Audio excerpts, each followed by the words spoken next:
Everybody wants a big bicep, and I am going to show you how without using any weights. No, I'm not gonna show you some weightless arm workout straight from cloud in the TikTok paradise. I'm going to show you some bodyweight exercises that will be able to actually challenge you. Let's get the shit started. Hold it! You can't just pass through here without giving me at least a like button. Please, I'm fucking desperate here. I'm on my fucking knees and everything, straight up, bro. But maybe even while you're at it, subscribe to the channel if you want more content like this.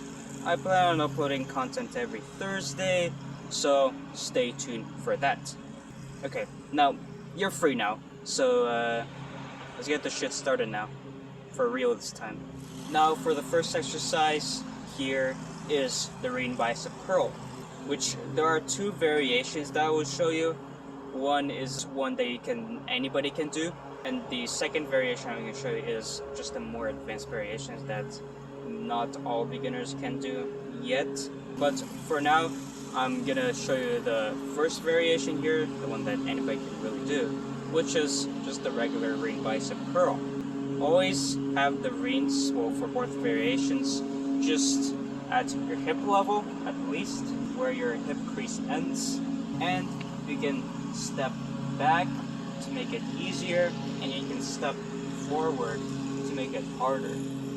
For this one, have your elbows up high, never have them low, have them always up high, and aim your knuckles towards your forehead, like you're just giving yourself a concussion. But don't actually give yourself a concussion, please.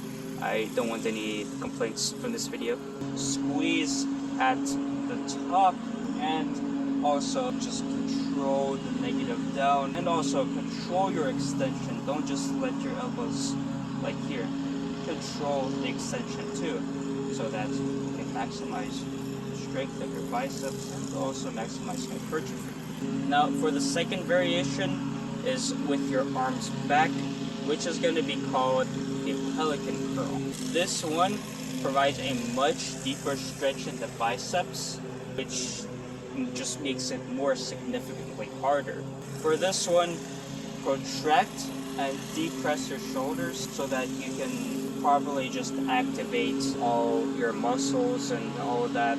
And when you're curling, always make sure that your shoulder and elbow is completely stationary. They're not moving at all. Just as with any bicep curl, if you're doing a bicep curl right here, you know, this whole thing is not moving. And that's the same thing for the back. This right here is not moving. It's just the bicep that is doing all the shit. Control your way down and just end your curl into where the compression ends. Don't go into a ring push-up here. Also, for both variations, do keep in mind and do always remember to engage your core.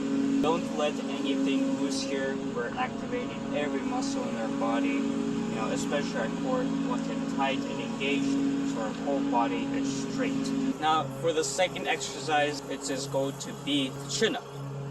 Yes, the chin-up. You may think that chin-up really only uses your back and not really too much biceps, but in reality, this is actually a very good bicep exercise if you do it in this specific way.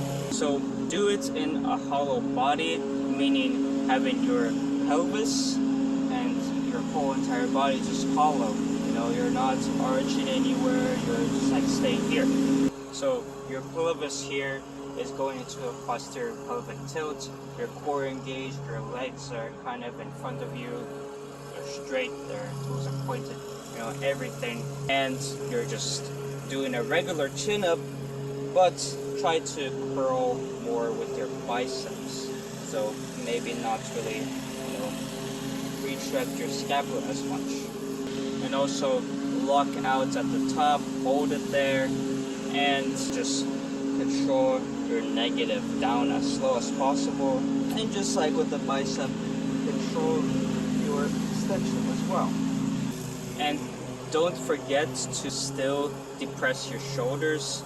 Maybe when you're doing this at first, you you will have like a more rounder back, you know, and you're just elevating your shoulders more to compensate for that. Still depress your shoulders, but just don't retract as much as you're doing before. Still depress them, but you're just curling more here, not here.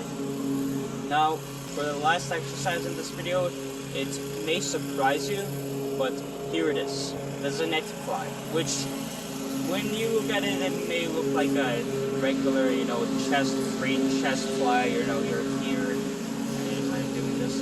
But in reality, it works more biceps than it really does chest. I mean, don't get me wrong, the regular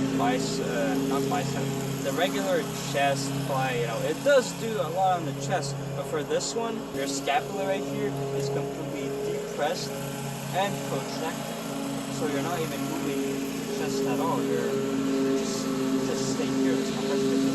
And also, gymnasts and calisthenics athletes use this exercise to build to the skill called a Maltese, which is basically just like a straight arm position right here.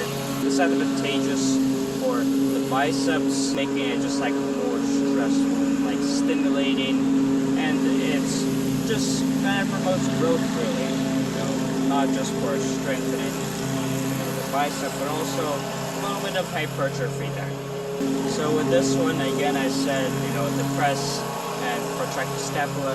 Also keep, you know, a hollow body and all the way down. Hold at the bottom, because it's gonna be the hardest. Now, I know this is kind of like a sudden outro, but I'm just trying to move away from the lawnmower as you heard in the background. But I just want to tell you, you know what I'm saying, that I appreciate you watching this video.